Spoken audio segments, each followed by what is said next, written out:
start with you, Antonio. Are you take us through how you ended up here. What's your personal background?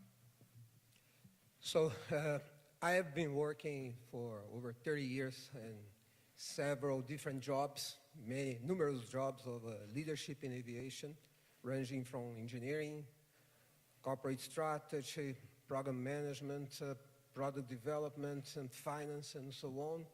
The difference, it was the same company, Embraer. So it's my background and my experience, and I'm pretty excited to be the CEO and president of EmbraerX, and glad to be here. Thank you for inviting me. Srini? Srini, Ananth. I've been at Intel Capital for the past 5 years, overall at Intel for the past 7 years, investing for about half the time. My background is actually I'm more of an electrical engineer, product design, product development, but interested in the space for the past 2 years because we've been looking at autonomous systems and aviation, and this sort of is the perfect confluence of two. We'll talk more about the investments we've done in the space. Hi, I'm Jim Adler. Started my career electrical engineer, launched rockets for what's now Lockheed Martin, so Titan and Atlas boosters and upper stages. Then after that, did a bunch of entrepreneurial stints, raised a bunch of venture capital, had some spectacular failures in the startup world and some nice successes. Sold our last company to Microsoft before joining Toyota. Then we founded Toyota AI Ventures, focusing on disruptive technologies and innovative business models. Early stage, first $100 million dedicated fund to Toyota. We started that in July 2017, done about 15 deals so far. Good morning, I'm Naresh. I'm the COO of ACube by Airbus, which is Airbus's disruptive innovation outpost here in Silicon Valley. I helped start it up about 3 years ago. I'm a former military pilot, a lot of work in defense research at DARPA, a stint at digital manufacturing, helping start up some competitive innovation practices in Chicago, and then over here at Airbus. I never imagined working in a large aerospace company, so it's nice that ACubed is a startup model, very, very far away from the core of the company that allows us a lot of agility. And I'm looking forward to talking about that. Good morning, I'm Damineh Mycroft. I am an investing principal with Boeing HorizonX, which is the corporate venturing arm of the Boeing company. We're a little bit more than 2 years old, or close to 2 years old, and we invest in anything aerospace. So as you can imagine, the Boeing company is in the transportation, security, and services business, and we invest in startups that impact the core of the Boeing company. And we have close to 18 portfolio companies thus far. Okay, so the big question we've had earlier is that how can traditional companies survive? And all of you, in many ways, are different ventures to your large company's solution. Would you agree with that, Jim? Are you Toyota's solution to staying relevant? Absolutely. Is this a performance review? Yeah. Well, I think that every large company needs to lean into the innovation that's happening in the industry, right? We're at the ebb of an S-curve, and the next S-curve of insurgents are coming. They're high-tech companies moving into automotive. Mark Andreessen said years ago, software is eating the world. Now automotive is on the menu. And so what can we do to tap into that innovation? And startups are experiments in the marketplace, and we want to tap into those experiments. Damineh, is it the same for Boeing? Yeah, absolutely. I think we do more of a partnership, and through our venturing arm, we've been investing in a lot of the startups that are impacting the core business of Boeing. And so outside of internal R&D, what are ways that we can partner and encourage growth within the aviation business? And so that is one vehicle that we, within the Boeing company, have decided to invest in. Naresh, do you have a conflict with people inside Airbus who are going, hang on, we can do this? Is there an internal, hang on, we're very innovative. Have you not seen what we've done recently? Do you have conflicts? Every day. And that's by design. That's exactly how it should be. So Jim was talking about traditional aerospace companies being at the tail end of the S-curve. A-Cubed is an experiment to see if we can operate at both ends of the X curve and somehow form a way to cooperate. So the advantages are having a light, agile division that operates independently, but is able to transfer the fruits of its development very quickly and transition that to the mainline company. That's a lot easier than it sounds, or that's a lot harder than it sounds, excuse me. Antonio, you're the only one on the panel who's been in the mother organization for most of their career. Do you look at it differently at EmbraerX? Yeah, so we do have several challenges, because I don't think that is just about startups or just about incumbents. It's about everybody joining hands in a new world, a new time.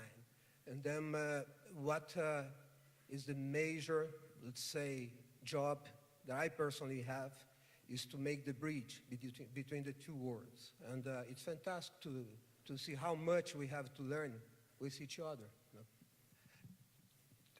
Srini, the joining hands is a beautiful metaphor for what's going on. But the relationship with VCs doesn't always stay like that, does it? You join hands at the start, at the end, you're often slapping each other. Is that fair?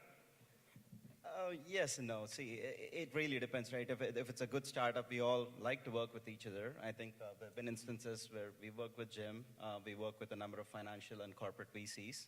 We like to bring the best of each, right? We can contribute in certain ways, but we do understand what the other parties bring. So I think there is an incentive to work together, especially in these kind of new areas. We don't understand aviation, but we do understand other things, autonomous systems and compute.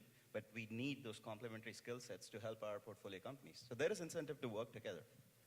Yeah, I mean, I would definitely say friction sharpens the blade, right? So you want to have engaged argument and discussion and debate. And what's fascinating about the innovation you're seeing, and we talked about it earlier this morning, it's just not about the tech.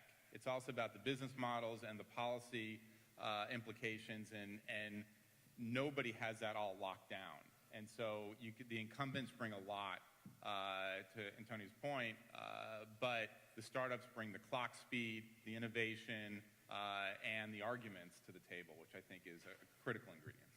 So, Jimmy, part of your background is in data protection, which is probably one of the few subjects as exciting as aviation regulation. Do you do you see regulation as even more important in this industry, or is it there must be parallel? Oh yeah, and what I love about this industry, unlike the data protection industry, it happens in public. Everything happens in public. So when you look at the turmoil we have on the policy side in social media and data protection, I like to talk about technology, business, and policy as geek suits and wonks, right? You have these geeks that do the tech, and in social media, the tech was done a decade ago. The suits figured out how to make money, and they ran silent and ran deep for about a decade, and then boom, here come the problems that we have to clean up. On the policy side, the wonks have to clean up the messes. In aviation, automotive, those disciplines must happen in parallel. So we must join hands sooner, because every crash that happens on a public road. Certainly, any crash that happens in the air is a public event. So there's no hiding in this industry. Everything happens out in front, and therefore we have to face our devil sooner than later. Damineh, any comments on regulation? You know, Boeing's got very close relationships with the FAA and other regulators, haven't they? Yeah, I couldn't agree more with what my colleagues have mentioned here, but I do think it's a partnership. I think that the incumbents bring that relationship, that practice, you know, in the case of Boeing, the 100 years of experience into the industry. And I think through the partnerships with the startups and what they bring to the table, we can certainly help you know, progress that. And I do think that it's upon us to work with the regulators. And I think you know, a good example here is one of our portfolio companies, Moderator. They're currently performing BV laws in Switzerland, and that is how you can get data and prove to the regulators that we can perform in a safe airspace And it's a perfect partnership between a portfolio company that the Boeing company has invested in and a startup out of Menlo Park that is doing end-to-end drone delivery for hospital networks. But that's how you can prove with data, but the proof is upon us to partner within the ecosystem and show the regulators that it can be done. So that's some of the portfolio companies you'd like to highlight. Naresh, do you want to take us through some of your highlights? In this? Yeah, I think it's important to look at this from the perspective of the regulator. I think it's very easy to fall into a more comfortable perspective of why are the regulators not doing this. It's so obvious to us. They have the unenviable task of being responsible for safety and security. And so if all you're going to spend your entire day pushing against them, what you're going to feel is resistance. And I think what I hear, what you're saying as well, is from the incumbent side where you have a base of customers which are used to the steady delivery of products which are steeped in safety. The regulators are comfortable with the understanding that those incumbents are not going to threaten their business model to produce something that doesn't meet those same safety standards. And so if you're able to marry the agility of what the tech entrepreneurs are pushing, but in a business context of a large incumbent, then you have regulators that are willing to look at it as an open discussion and a joint effort instead of a conflicting effort. Yeah, if I may say about FAA and other regulations, so they are there to serve the population. They are there to care about the population. This is the main role they have. So if they are proved that what's being done is safe enough, it's good enough to fly over populated areas, so it's okay, no matter who is proving that. No. Of course, the incumbents, they have a history, but nothing avoids, let's say, anybody to be certified if it's presented the right project. No. So it's not about protecting or differentiate one to other. It's just a matter of having the right proposal, and this could be done either by anybody or jointly if we work together. This is the point of view that I have in terms of regulation, and they are doing a good job on trying to catch up with all the things that are happening today. Okay, well, last, I'm sure it won't be the last time we talk about regulation, but let's, realistically, this is a question from the audience. When is the FAA going to certify a company to commercially operate an electric or hybrid VTOL? We just want the year. We're not expecting the month. Today, may I just... we can do this quick fire. Which year do you think? Yeah, so the FAR is being reviewed, and then as soon as a company proves that follows all the rules and so on, could be certified. Of course, it will not be today, it will not be 1 year, probably not less than 2-3 years to get somebody getting the certification. If you think of FAA, if you think about specific regulators in specific countries, they are already giving the certification today, right? So, sorry, which year was that? 2020? 2021, about that. 2022 is feasible. 2020 for type cert, production cert, maybe a year or 18 months later. Yeah. I'm completely unqualified to make that prediction, but that won't stop me. Good. So I would say, I think it'll be in the next 3 years, 2020, 2021, sure. I don't think anyone's qualified to answer this question, but if I had to guess, 22, 23. So I'm not going to throw a year out there, but I am going to challenge you that there is going to be a lot more in terms of infrastructure, in terms of safety, and a lot more in the airspace that we need to cover before we just say certify my electric or hybrid VTOL. So there's a lot more. That's a perfect point, Damineh, because there's getting the aircraft approved by the FAA through a type certification, and then certifying a company to operate commercially is it's a systems problem challenge that goes beyond the actual aircraft. Which is a great point, Naresh, but Damineh, we're still waiting for your year. Near future.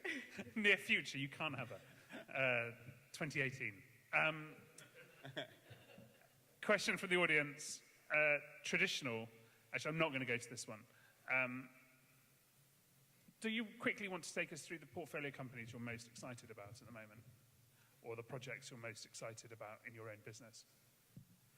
You mean the projects that, okay, so I think the eVTOL is something quite exciting because now you have, let's say, potential autonomous eVTOL, and this is disruption. This is a new frontier in aviation, no? Because you have autonomous, you have the electrical system being part of the flight controls, dynamics, you know, and you have vertical takeoff and land with multiple engines that allows flexibility to do that. So we must be very excited about that. It's opening a new frontier in aviation. Certainly, we have two, Volocopter based in Germany and Joby Aviation based here. One is a multi-copter configuration with a shorter range and a different profile, seats two and probably possibly more. Joby Aviation is based here in Santa Cruz. They're building a transitioning VTOL with a longer range, seats 4+1, and they've been working on this for a long time. And so certainly excited about both of them and the possibilities that they bring. Why is Intel targeting? Because I know you guys are leadership in drone investing. Is it just a similar market for you? So I think the drone investing has been around for a while, but we do have a drone group internally that actually does service platforms and photogrammetry.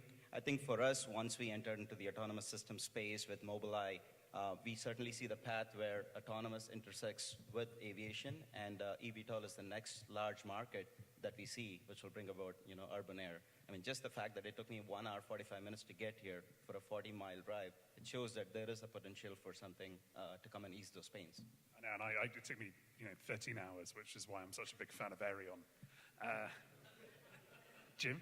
Yeah, I'll echo Srini. We're co-investors in Joby Aviation, and I think when you look at safe, affordable, accessible e-taxi, took me an hour to get here from the Valley. Jobin Beaver likes to say that he wants to save 1 billion people an hour a day, and I could have used that today. I could have been one of those billion. But what's interesting from a Toyota perspective is we see much more alignment with the VTOL market than I think a traditional aviation company. I think it was said earlier this morning that there will be potentially tens of thousands of these vehicles manufactured every year. Those volumes are much more analogous with a world-class automaker than an aerospace company. And so we see this industry much more aligned with ours, which is why we're here. Do you think Airbus and Boeing and Embraer shouldn't be on the panel then? Is that what you're saying? I wouldn't go that far. I think they have a lot of expertise to bring, and we look forward to partnering with them. Naresh? I think I get distracted by the sexiness of the eVTOL aircraft, but I think what gets very little attention by comparison is, as part of that systems problem, is the attention and the advancements that are happening and will soon happen in air traffic management, particularly related to the vast increase in autonomous vehicles, whether they're eVTOL passenger-carrying aircraft or not. Just the vehicles that will drop the shoes from Amazon to our doorstep, for my wife. Like, how do we fly those in the same airspace as the A380s that were being discussed earlier?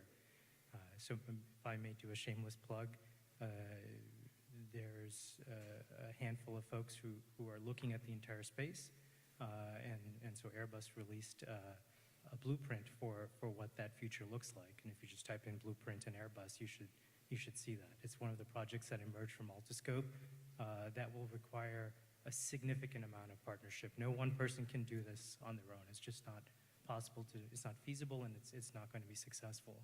It's going to require an industry-wide collaboration to get this to work. So everyone in aviation knows that your two companies at the end loathe each other. Do you think we could, Airbus and Boeing, your parent companies, do you think we could ever see Boeing HorizonX co-investing alongside AirCube? Damineh? Well, I certainly think that in the aviation business, what's best for the industry, we certainly collaborate on a lot of things together, and we certainly have a really, I would say, friendly competition. Not sometimes not so friendly, but healthy competition going on. But I do think if it's to progress the aviation industry, why not? Yeah, I think our aims are very well aligned, which is to see the safe introduction of a brand new mode of transportation. How we get there is the challenge. Jim, we've got a question from the audience, which you get because you're the only one with AI in your company name. What role will AI have in our short-term collective future? Do eVTOLs only really work if you don't have the weight of a pilot? Well, I think I heard it say recently that artificial intelligence is not an application or technology like, say, even a mobile or the web, but it's more like electricity. It will go through every technology that we bring to bear. And so I think AI clearly will have a role in the eVTOL space in order to lower costs at the very least, but I also think to improve safety, improve accessibility, actually bring the service to market. If you look at the disruption that happened with ride-hailing and Uber and Lyft, it was around better mapping, better routing, and then a business model wrapped around that tech. And I think, and much of it was AI tech, and I think that it's going to repeat itself in the air as well. Yeah. Sometimes we talk very much about the aircraft itself. However, AI will play a very significant role, not on the aircraft itself, but everything that goes around. And the disruption comes from the combination of both. Having an autonomous aircraft, having other stuff being autonomous when you think of service, production, when you think about customer support. So everything will be about intelligence. This will speed up everything, including the way we develop the aircraft today, changing the way we develop everything. Completely agree. If I could raise the stakes a little bit, I think it's more than just crucial. I think it's absolutely essential. I think the reality of the challenge of flying eVTOL aircraft in urban environments, I'm a pilot and I've been for a very long time. You're talking about magnifying the problems by putting the weakest system in modern aircraft in charge in that type of domain. So our perspective of ACubed has been that it's absolutely crucial. It's not something that we'll eventually get to. It's something that will have to be achieved. So you're using your own experience as a pilot to say that that's the weakest part of the aircraft? Well, the reality is the vast majority of flight time, I think many of your audience members today flew in. 95% of your flight, the pilot was not touching the controls. Sorry, Jim. Yeah, I just want to echo the point in more stark terms. If you look at the insurgents in recent disrupted industries like mobility, and this is the corollary to Andreessen's point of software is eating the world. Yeah, but now data is eating software. And these AI systems are trained and programmed effectively with data, not people writing code. And so the data native companies are really the ones that will disrupt these industries. And yes, the incumbents will be crucial, of course. We know how to manufacture vehicles at scale. Insurgent automakers have been having trouble in that arena, like Tesla. And so it's not that we're going away, but there's now critical technologies that around data, and I like the term data nativity, because anyone could load up a CSV file, but to actually have the cultural expertise to deal with that data in a business competitive, agile way is not as easy as it looks. Which comes first, eVTOL mass production or autonomous aircraft? Is it a chicken and egg question? Well, I don't think there's a path to start with an autonomous aircraft at the beginning. I think there has to be a piloted version that eases slowly into it, because today there is no path to certification for something that is non-deterministic. Right. All of the code has to be partitioned and go through certification at a systems level. So I think the first thing that has to come is an eVTOL mass production that can eventually become autonomous. All of those systems have to be developed to make them autonomous, and I don't think if anyone's economic model relies on that being autonomous from beginning, it is not going to work. It has to have a path which starts off with a pilot and then slowly eases off. No, just I agree with him, and like just to mention that as soon as the autonomous comes, we're gonna see a very significant growth because of the business model, and having a pilotless aircraft will make it accelerate a lot. Any questions from the audience, old style? Okay, we'll crack through some of the audience ones. Really easy one. I'm sure you get asked all the time. Damineh, what do you look for when investing in companies? That's a good one. So we invest in generally C to Series B, with some follow-on, obviously. But when you go on so early, the management team is key. So being a strategic and financial CVC arm, we look at a series of metrics, obviously the team being one, and then the connection back to Mother Boeing, whether or not we can bring value to that startup, whether from our technical fellow community, whether is from the facilities that we can offer up to the startup. So we look at all of that before we make an investment, and just path to maturity. Anyone want to add anything to?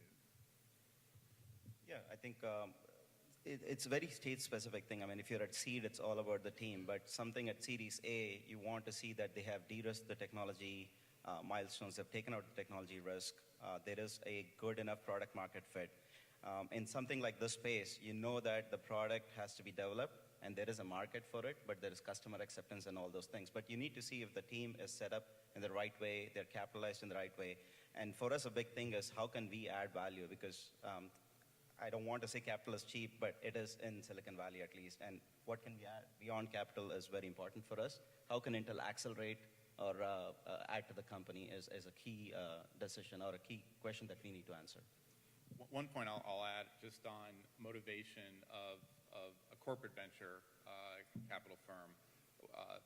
I often get the question, well, you guys after strategic return or financial return, and we are a financially oriented fund because that drives alignment with the startup and our co-investors. I was on the other side of the table most of my career, and I had corporate investors, and some were a dream and others were nightmarish, and nearly killed my company a couple of times before I fired them.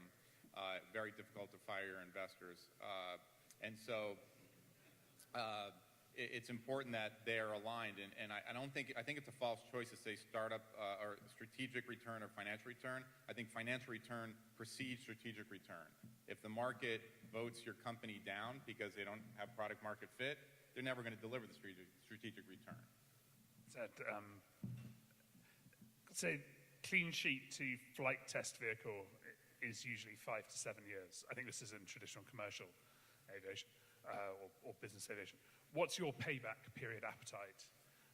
And are your portfolios mostly software orientated to reach positive ROE quicker? Anyone want to answer?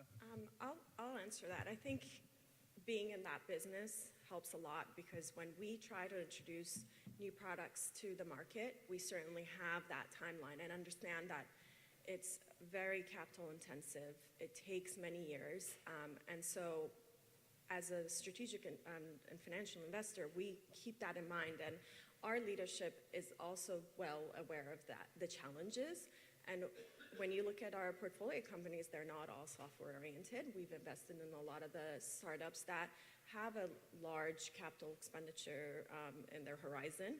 And so we're okay with that because we have that experience and that knowledge and know what we're getting into. So I think in that sense, we're very different from your traditional VC that maybe is looking for more financial returns immediately. Anyone else want to comment on that one? I think it's also depends on the fund structure versus if you're investing off the balance sheet. We are balance sheet investors. We've been around for a long time, and we do understand that it takes a long time to get to market in the space. But even if you look at the general software trend, the average time to IPO today is about 11 years because of secondary investments and a lot of other factors. So it's not that we expect 5 to 7 years even for our software companies. If they do exit, that's probably a very good return and a very good timeline. But we are prepared for more, and we understand that it takes time to build great companies.